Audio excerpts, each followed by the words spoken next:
اعوذ باللہ من الشیطان الرجیم، بسم اللہ الرحمن الرحیم۔ سب سے پہلے قبلہ والد مرحوم کے وفات کی مناسبت سے امام زمانہ عجل اللہ تعالی فرجہ الشریف،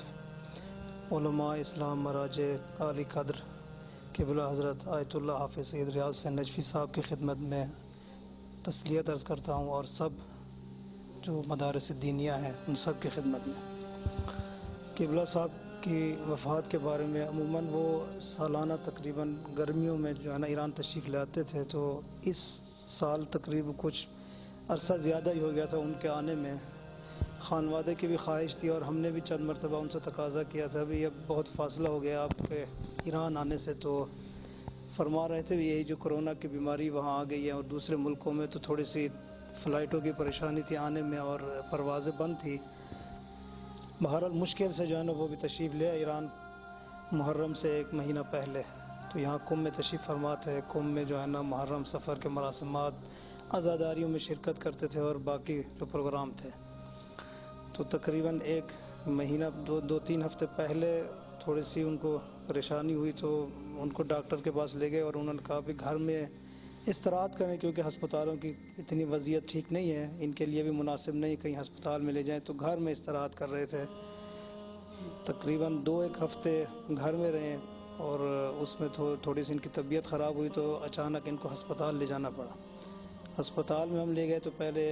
ایمرجنسی وارڈ میں، اور اس کے بعد تھوڑی سی سانس کی پرابلم بڑھ گئی ان کی، تو آئی سی یو میں ان کو منتقل کیا گیا۔ تو 1 ہفتے کے قریب یا 10 دن آئی سی یو میں تھے، تو آہستہ آہستہ متاسفانہ ان کی طبیعت بڑھتی گئی اور زیادہ تر دل کی پریشانی ہوئی، اور اٹیک ان کو میرے خیال میں ہوا تھا، تو اس کی وجہ سے جو ہے نا ان کی وفات ہوئی، اور ہم سب ان کی وجود سے محروم ہو گئے۔ تو وفات کے بعد بھی پروگرام ان کا جو ہے نا اسی کرونا کی وجہ سے جو ماحول ایسا ہی تھا، جہاں تقریباً تشییع جنازہ اور یہ مراسمات بہت ہی مشکل سے ہو رہے تھے، اور تقریباً کسی کا نہیں ہوا۔ قوم میں جو بہت ساری شخصیات بھی دنیا سے چلی گئی ہیں، تو اس ماحول میں کسی کے لیے امکان نہیں تھا بھی کوئی مراسم برگزار ہو، لیکن بہرحال ان کی اپنی اتنی شخصیت تھی اور ان کے خدمات تھے، اور لوگوں کے انہوں نے اتنے کام کیے تھے کہ ان کے اپنے مراسمات بھی الحمدللہ سب بہترین طریقے سے اور آسانی سے ہو گئے۔ بہترین ان کا تشییع جنازہ ہوا مسجد امام حسن عسکری سے،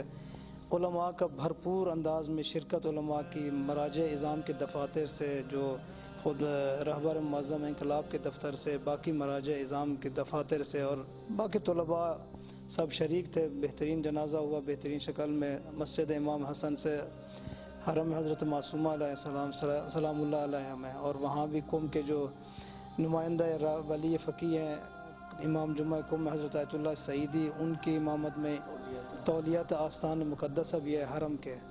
تو ان کی نماز ہوئی وہاں اور مجلس برگزار ہوئی۔ پھر باغ بہشت جو شہر کے اندر پرانا قبرستان ہے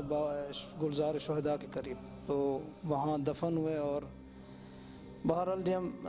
اللہ تعالیٰ سے تقاضا مند ہیں کہ ان کے درجات عالی ہیں انشاءاللہ متعالی ہو، اور ہم سب کو بھی توفیق دے، جو ان کا مشن تھا اور ان کا راستہ جو تھا، جو ہم کو سب کو سفارش کر گئے تھے، انشاءاللہ اسی پہ ہی چلیں، اور ہم بھی انہی کے نقش قدم پر چلیں انشاءاللہ۔